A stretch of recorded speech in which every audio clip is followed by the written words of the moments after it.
2025 আইপিএলের বিষয়ে অনেক আপডেট দেবো। 2025 আইপিএলে কী হতে চলেছে, কী আপডেট রয়েছে সবই কিন্তু বিস্তারিত দেওয়ার চেষ্টা করব। 2025 আইপিএলের সব আলাদা আলাদা টিমের কী আপডেট আসে, কোন কোন প্লেয়ারকে টার্গেট করতে পারে কোন কোন দল, সেগুলো নিয়ে সব বিস্তারিত সব আজকের ভিডিও। 2025 আইপিএলের নিলাম তো প্রায় চলেই আসলো। 2025 আইপিএল নিলামে কলকাতা নাইট রাইডার্স, প্রথমে বলি কলকাতা নাইট রাইডার্সের কথা। কলকাতা নাইট যেসব টিমের খবর আসে সেসব টিমের কথাই বলবো। কলকাতা নাইট রাইডার্সের যে আপডেটটা আসছে, কলকাতা নাইট রাইডার্স শোনা যাচ্ছে যে জস বাটলারকে অধিনায়ক করতে পারে, জস বাটলার অথবা ফিল সল্ট। ফিল সল্টকে যদি নেয়, ফিল সল্টকেই যে অধিনায়ক করবে তাহলে হয়তো ফিল সল্টকে অধিনায়ক করবে না। যদি ফিল সল্টকে আগে কিনে নেয় তাহলে ফিল সল্টকে অধিনায়ক করবে না। বাটলারকে কিনে নিলে বাটলার অধিনায়ক হবে, এইটুকু শিওর। কিন্তু ফিল সল্টকে কিনে নিলে সেক্ষেত্রে অন্য কাউকে অধিনায়ক হিসেবে আবার কলকাতার কিনতে হবে। সেক্ষেত্রে কলকাতা এটাও করতে পারে, ফিল সল্টকেও কিনে নিল, আবার কেএল রাহুলকেও কিনে নিল, কেএল রাহুলকে অধিনায়ক বানিয়ে দিল, এটাও করতে পারে। তবে এটার চান্স কম। তো তখন ওই যেহেতু ফিল সল্টকে নেবে, ফিল সল্টের বিকল্প হিসেবে একটা দেশি উইকেট কিপার নেবে, সেটা এমন একটা প্লেয়ারকে নেবে যাকে বসিয়ে রাখবে, যাকে খেলাবে না, সেরকম প্লেয়ারকে নেবে। বাটলারকে নিলে বাটলার অধিনায়কত্ব করবে, বাটলার শিওর অধিনায়ক হবে কলকাতার।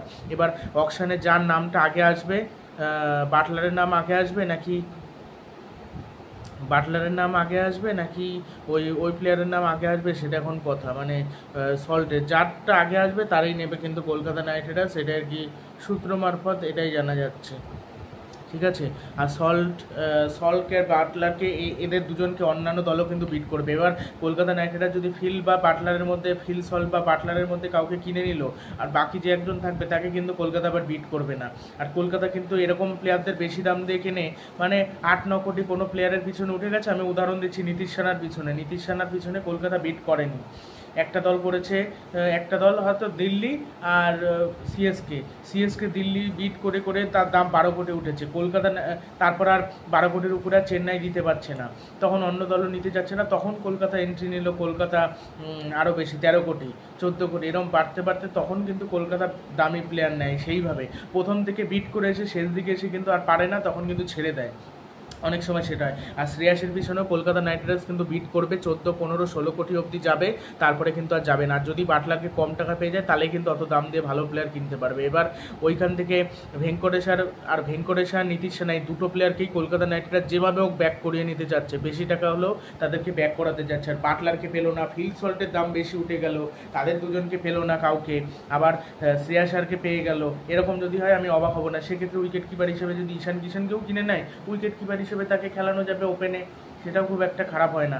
বা যদি ফিল সল্টকেও না পায়, বাটলারকেও না পায়, কোনো অসুবিধা নেই। উইকেট কিপার, বিদেশি উইকেট কিপার গুরবাজ রয়েছে, গুরবাজ ব্যাকআপের জন্য, বা গুরবাজকে যদি নাও নেয়, ভালো উইকেট কিপার জনি বিয়ারেস্টো রয়েছে, জনি বিয়ারেস্টো আইপিএল নিলামে উঠবে, জনি বিয়ারেস্টোকে হয়তো নেবে না, আমি এমনি বলছি, নেওয়া যেতে পারে। কলকাতা নাইট রাইডার্স কী করে এখন সেটাই দেখার বিষয়। আর ওভারসিজ বোলার হয় মিচেল স্টার্ককে নেবে, মিচেল স্টার্ককে ব্যাক করার চেষ্টা করবে যদি পুরো সিজন অ্যাভেলেবেল থাকে।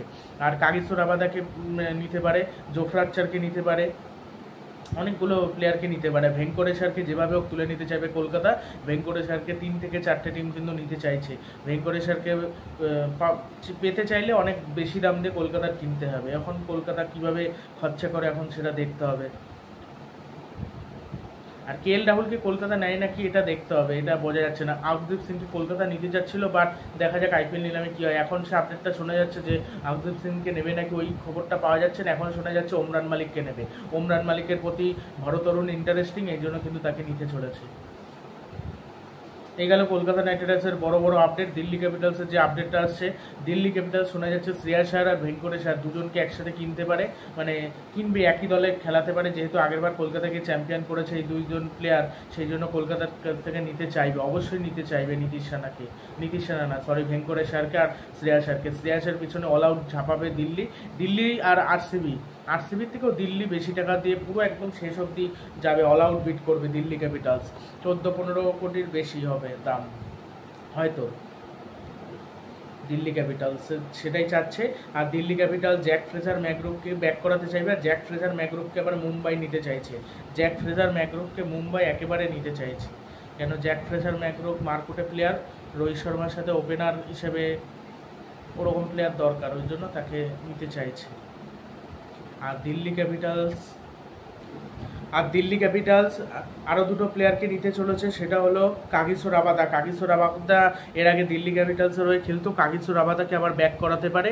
আর কুলদীপ যাদবের ব্যাকআপ হিসেবে একটা কোনো ভালো স্পিনারকে নিতে পারে, সেটা ওভারসিজ স্পিনারই হয়তো হতে চলেছে সম্ভবত। অ্যান্ডি স্নোকেও কেউ ব্যাক করাতে পারে। এইগুলোই পাওয়া যাচ্ছে দিল্লি ক্যাপিটালসের মোটামুটি আপডেট।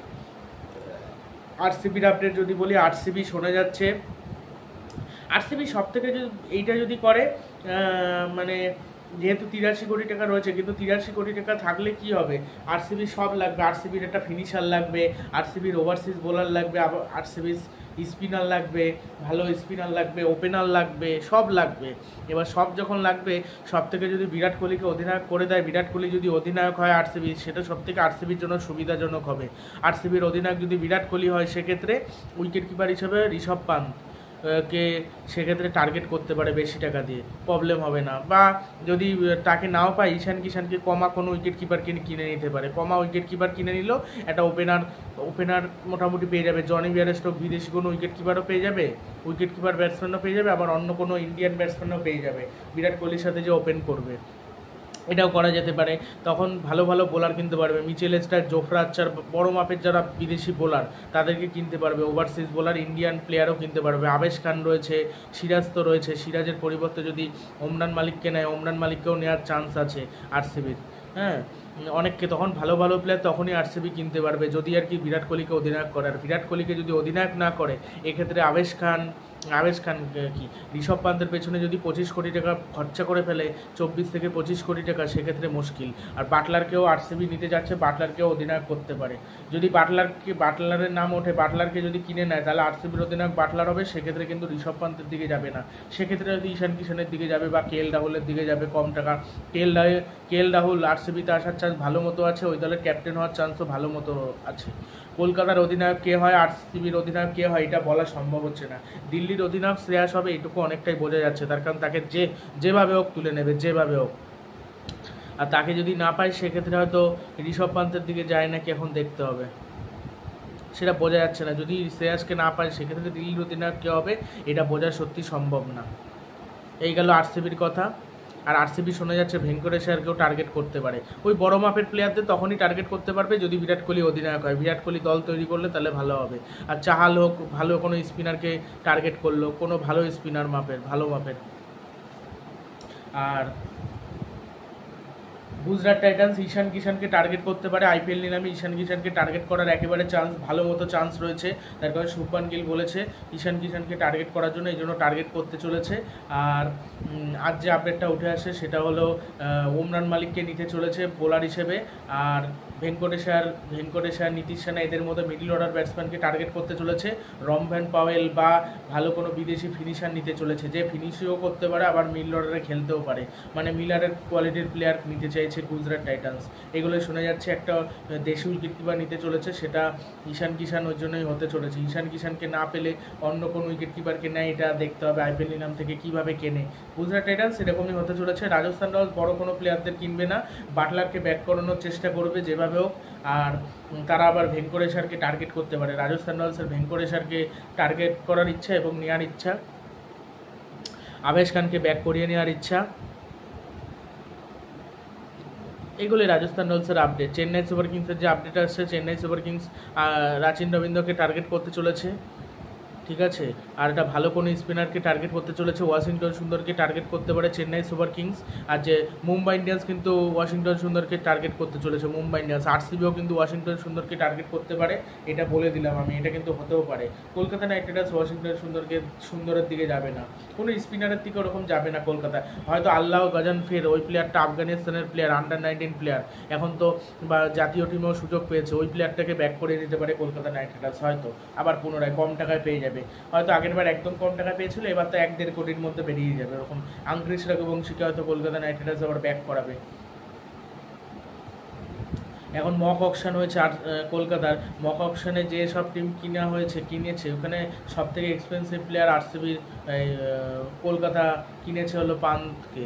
এবার পান্তকে ওরকম যদি বেশি টাকা দিয়ে কেনে, এক্ষেত্রে ভেঙ্কটেশ আর নীতিশ রানা এদেরকে ব্যাক করানো মুশকিল হয়ে যাবে। এদের পরিবর্তে হয়তো রাহুল ত্রিপাঠী বা অন্য middle order batsman Angkrish Raghuvanshi talented player একে হয়তো ব্যাক করাবে, সেরকমই হয়তো হতে চলেছে। আর আগের থেকে কথা বলে নেবে যে তুমি আইপিএলে অ্যাভেলেবেল থাকবে নাকি পুরো সিজনে। অনেক সময় অনেক প্লেয়ার থাকে না পুরো সিজনে, তখন কিন্তু সমস্যা হয়। কিন্তু ম্যাক্সওয়েলের পিছনেও যেতে পারে, 8-9 কোটি অবধি যাবে। রোমভ্যান পাওয়েলকে তারা নেওয়ার চেষ্টা করবে, বা লাইম লিভিংস্টোনের মতো প্লেয়ারকে কিন্তু নেওয়ার চেষ্টা করবে, টার্গেট করবে আরসিবি। আর ইন্ডিয়ান যারা ফিনিশার তারা কিন্তু আইপিএলে দাম পাবে। এই যে আব্দুল সামাদ হোক, আশুতোষ শর্মা হোক, এরা একেবারে খারাপ দাম পাবে না, ভালো দামই পাবে। কিন্তু আব্দুল সামাদ হয়তো কম টাকা বেড়েই যাবে, আশুতোষ শর্মার কথা বলছি। তারপর ঘরোয়া ক্রিকেটে ভালো খেলেছে, টি20তে মারকুটে ব্যাটিং করেছে, এরকম যদি ফিনিশার থাকে সেই সব প্লেয়ারও কিন্তু দাম পাবে। অনাম করা প্লেয়ার যেমন সামির রিজভিকে মনে হয় আরসিবি নেওয়ার চেষ্টা করবে, আর সিএসকে আবার পুনরায় ব্যাক করিয়ে নেওয়ার চেষ্টা করবে সামির রিজভিকে। আগের বছর খেলতে পারেনি, কিন্তু এই বছর আবার হয়তো সুযোগ দিলেও দিতে পারে। আর আইপিএলের মেগা নিলামে প্রতি সেটে 8 থেকে 9 জন খেলোয়াড় নিয়ে মার্কিট 2টি সেট থাকবে। ক্রিক বাজেট রিপোর্ট অনুযায়ী সেটাই সূত্র মারফত জানা যাচ্ছে। আর ঋষভ পান্ত এই গ্রুপে থাকবে, ঋষভ পান্ত, কেএল রাহুল, শ্রেয়াস আয়ার, জস বাটলার, আকদীপ সিং, মোহাম্মদ শামি। আর মোহাম্মদ শামিকে টার্গেট করতে পারে গুজরাট টাইটান্স, আর পাঞ্জাবও টার্গেট করতে পারে মোহাম্মদ শামিকে। এটা আর কি বলে দিলাম। রবিচন্দ্রন অশ্বিনকে টার্গেট করতে পারে Chennai Super Kings. Mitchell Starc, Siraj এর মতো খেলোয়াড়রা। আর সিরাজ আর কেএল রাহুলকে টার্গেট করতে চলেছে মুম্বাই ইন্ডিয়ান্স। মুম্বাই ইন্ডিয়ান্সের যে আপডেটটা আসছে, Jake Fraser McGurk, Venkatesh Iyer, Nitish Rana, এদের মধ্যে দুজনের মধ্যে একজন। আর জ্যাক ফ্রেজার ম্যাকগ্রুপ অথবা ফিল সল্ট, এদের মধ্যে কোনো ধ্বংসাত্মক, বা জনি ব্যারেস্টো একটা উইকেট কিপার ব্যাটসম্যান নেবে, আর বোলার নেবে। জসপ্রীত বুমরার সাথে ভালো বল করতে পারে এরকম একটা ওভারসিজ বোলার নিতে পারে। এইগুলোই আর কি মোটামুটি সূত্র মারফত জানা যাচ্ছে। ভিডিওটি ভালো লাগলে চ্যানেলটি সাবস্ক্রাইব করে দেবেন এবং ভিডিওটি শেয়ার করতে ভুলবেন না। এইগুলোই মোটামুটি আপডেট চলে আসছে 2025 আইপিএলের আপডেট। সবই কিন্তু বিস্তারিত কিন্তু দিয়ে দিলাম, সব আপডেট যা যা পাই টু পাই আপডেট সবই কিন্তু দিয়ে দিলাম। আর আরও যা যা আপডেট আসবে সব দেওয়ার চেষ্টা করব।